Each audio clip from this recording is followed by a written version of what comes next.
Students, आज की class में हम लोग स्टार्ट करते हैं translation Hindi to English.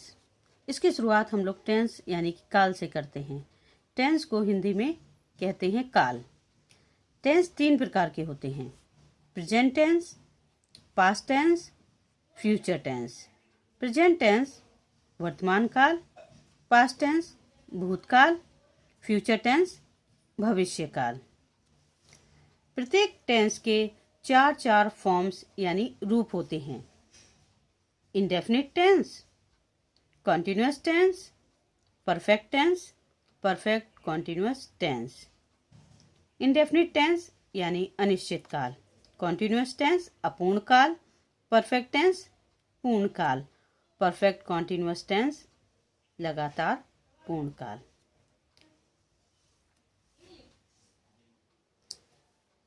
In tense की शुरुआत हम करते हैं प्रेजेंट इंडेफिनिट टेंस से। इसमें 3 तरीके के सेंटेंस हम लोग सीखेंगे: अफर्मेटिव यानी पॉजिटिव सेंटेंस, निगेटिव यानी नकारात्मक सेंटेंस, और तीसरे इंट्रोगेटिव सेंटेंस। सबसे पहले हम यहाँ कुछ उदाहरण देखते हैं अफर्मेटिव यानी पॉजिटिव सेंटेंस के।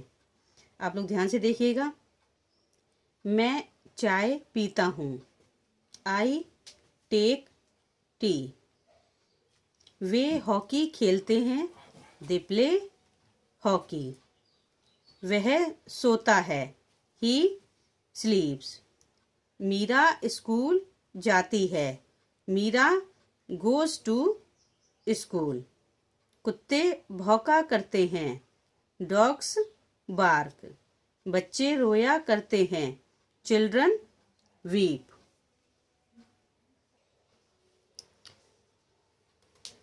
अभी हमने प्रेजेंट इंडेफिनिट टेंस के कुछ उदाहरण देखे थे।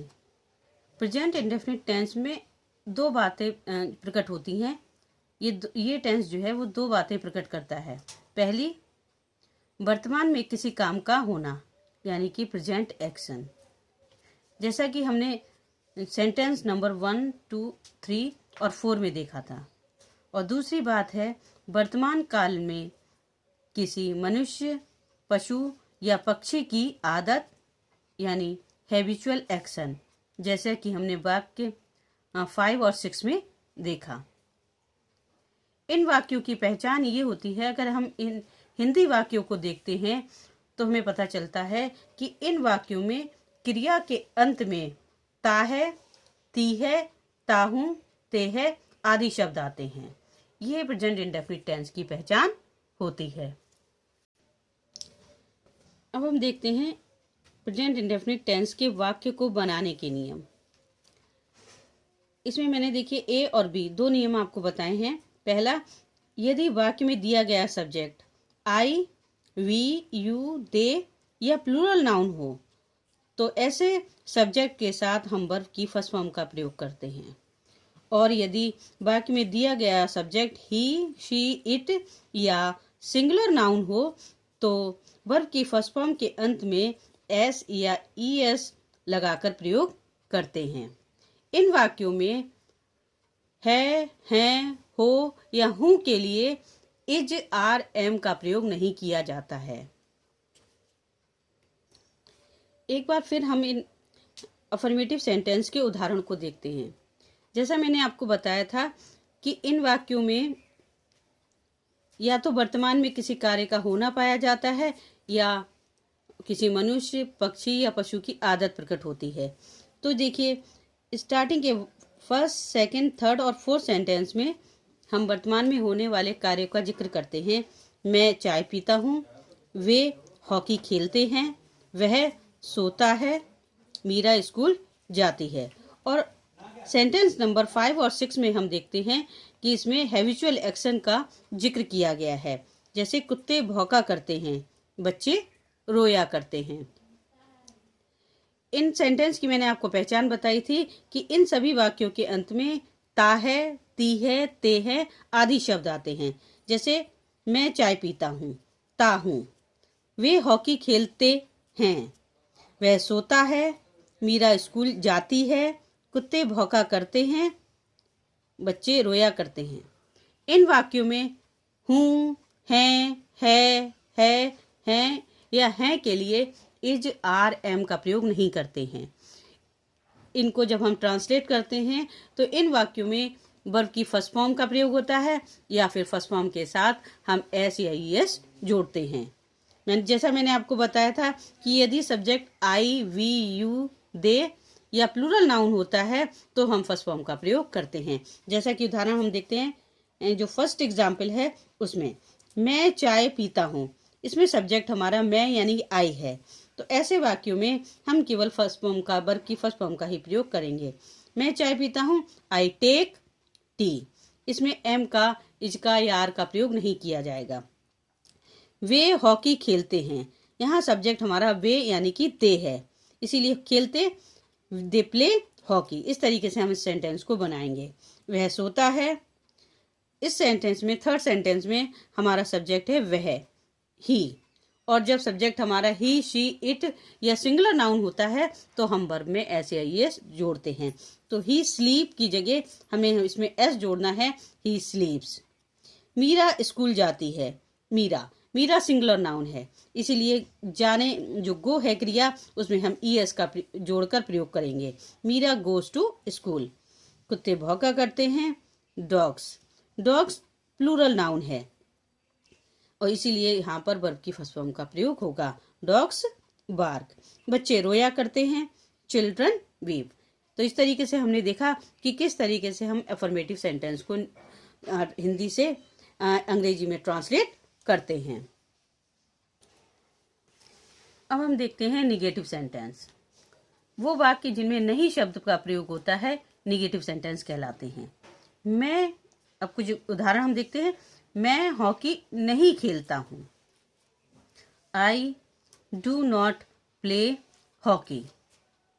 वह 6 बजे नहीं उठता है, he does not get up at 6। Ram कभी झूठ नहीं बोलता है, राम नेवर टेल्स अ लाई। निगेटिव वाक्यों को बनाने के कुछ नियम हैं। पहचान वही है कि इन वाक्यों के अंत में भी ता है, ती है, ते है आदि शब्द आते हैं, लेकिन जब इन्हें हम हिंदी से अंग्रेजी में ट्रांसलेट करते हैं, इंग्लिश में ट्रांसलेट करते हैं, तो हम इसमें कुछ बातों का ध्यान रखते हैं। जैसे कि यदि इन वाक्यों में नहीं शब्द दिया गया है तो हम नहीं शब्द के लिए वर्ब की फर्स्ट फॉर्म से पहले डू नॉट या डज नॉट का प्रयोग करते हैं, लेकिन ये भी याद रखते हैं कि वर्ब के अंत में एस या ईएस का प्रयोग नहीं होगा। एस या ईएस का प्रयोग हम इसमें नहीं करते हैं। अब हमें कहाँ डू नॉट का और कहाँ डज नॉट का प्रयोग करना है, इसे हम देखते हैं। यदि हमारा सब्जेक्ट है आई, वी, यू, दे या प्लूरल नाउन, तो ऐसे सब्जेक्ट के साथ हम डू नॉट और उसके बाद वर्ब की फर्स्ट फॉर्म का प्रयोग करते हैं। और यदि हमारा सब्जेक्ट है ही, शी, इट या सिंगुलर नाउन, तो ऐसे सब्जेक्ट के साथ हम डज नॉट लगाते हैं, लेकिन इसके बाद हम केवल वर्ब की फर्स्ट फॉर्म लाते हैं, उसके साथ एस या ईएस नहीं जोड़ते हैं, जैसा कि हमने अफर्मेटिव वाक्यों में किया था कि ही, सी, इट के साथ और सिंगुलर नाउन के साथ हम वर्ब की फर्स्ट फॉर्म में एस या ईएस जोड़ रहे थे। यहाँ हम डज नॉट लगाएंगे और वर्ब की फर्स्ट फॉर्म लेकर आएंगे, उसमें एस या ईएस का प्रयोग बिल्कुल नहीं करेंगे। अब अगर मान लीजिए वाक्य में नहीं की जगह कभी नहीं दिया गया है, तो हम कभी नहीं के लिए नेवर का प्रयोग करते हैं, और अगर नेवर का प्रयोग होगा तो ऐसे वाक्यों में डू नॉट या डज नॉट का प्रयोग नहीं होगा। नेवर के साथ डू या डज का प्रयोग नहीं किया जाता है। इन वाक्यों में हम देखेंगे कि अगर आवश्यकता है तो वर्ब में एस या ईएस प्रयोग होगा, अन्यथा नहीं। इसका मतलब ये है कि यदि हमारा सब्जेक्ट आई, वी, यू, दे या प्लूरल नाउन है तो नेवर के साथ फर्स्ट फॉर्म का प्रयोग होगा, और यदि हमारा सब्जेक्ट ही, शी, इट और सिंगुलर नाउन है तो हम नेवर के साथ वर्ब की फर्स्ट फॉर्म में एस या ईएस का प्रयोग करेंगे। इन नियमों को हम क्लियर कर सकते हैं इन उदाहरण को देखकर।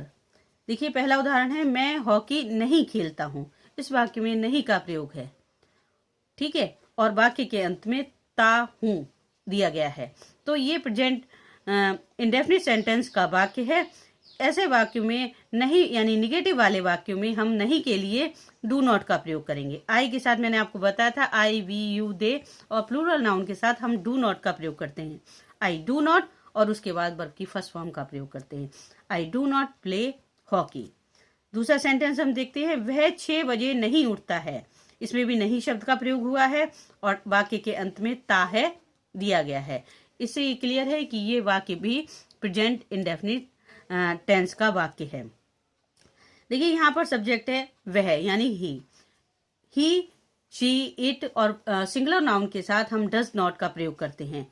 तो हमारा ये वाक्य बनेगा ही डज नॉट गेट, और इसके बाद फर्स्ट फॉर्म आती है उसमें SEIS नहीं लगता। He does not get up at 6। अगला सेंटेंस हम देखते हैं, राम कभी झूठ नहीं बोलता। इस वाक्य में कभी नहीं शब्द का प्रयोग हुआ है, इसलिए कभी नहीं वाले वाक्य को हम नेवर का प्रयोग करके बनाते हैं और नेवर वाले वाक्य में डू या डस का प्रयोग नहीं होता। यहाँ पर वर्ब की फर्स्ट फॉर्म आती है या आवश्यकता अनुसार फर्स्ट फॉर्म में SEIS का प्रयोग करते हैं। सेंटेंस है, राम कभी झूठ नहीं बोलता, राम नेवर। देखिए राम यहाँ पे सिंगुलर नाउन है और सिंगुलर नाउन के वर्ब में हम S का या ES का प्रयोग करते हैं। तो यहाँ सेंटेंस हमारा होगा राम नेवर टेल्स अ लाई। अब हम आपको एक एक्सरसाइज देते हैं जिसे आप अपने आप कीजिएगा। Translate into English. ये कुछ सेंटेंस मैं आपको दे रही हूँ, इसे आपको इंग्लिश में ट्रांसलेट करना है। ये पॉजिटिव सेंटेंस है। पहला सेंटेंस है, राम अपना काम धीरे धीरे करता है। सेकंड, वह अपने भाई को पत्र लिखती है। थर्ड, मोहन मुझको प्रतिदिन गणित सिखाता है। फोर्थ, पृथ्वी सूर्य के चारों ओर घूमती है। फिफ्थ, पक्षी आकाश में उड़ा करते हैं। सिक्स्थ, प्रेम बुरे लड़कों की संगति पसंद करता है। सेवेंथ, माता पिता अपने बच्चों की देखभाल करते हैं। अब कुछ सेंटेंस मैं आपको दे रही हूँ, ये निगेटिव सेंटेंस है। बुरे लड़के अपने माता पिता का कहना नहीं मानते हैं। सेकंड, वह अपने घर में चोरी नहीं करता है। थर्ड, चमगादड़ दिन में कभी नहीं उड़ा करते हैं। फोर्थ, प्रेम नित्य नहीं नहाया करता है। फिफ्थ, वह अपने भाई को कभी नहीं पीटा करती है। सिक्स्थ, मीरा उस पुस्तक को पसंद नहीं करती है। सेवेंथ, वह ईश्वर की प्रार्थना नहीं करता है। तो हम लोगों ने आज प्रेजेंट इंडेफिनिट के अफर्मेटिव और निगेटिव सेंटेंस को किस तरीके से बनाते हैं, उनकी क्या पहचान है, उन्हें कैसे अंग्रेजी में ट्रांसलेट करते हैं, ये हमने सीखा। इन वाक्यों में निगेटिव वाक्यों का किस तरीके से ट्रांसलेट किया जाता है, ये हम अगली क्लास में सीखेंगे। धन्यवाद।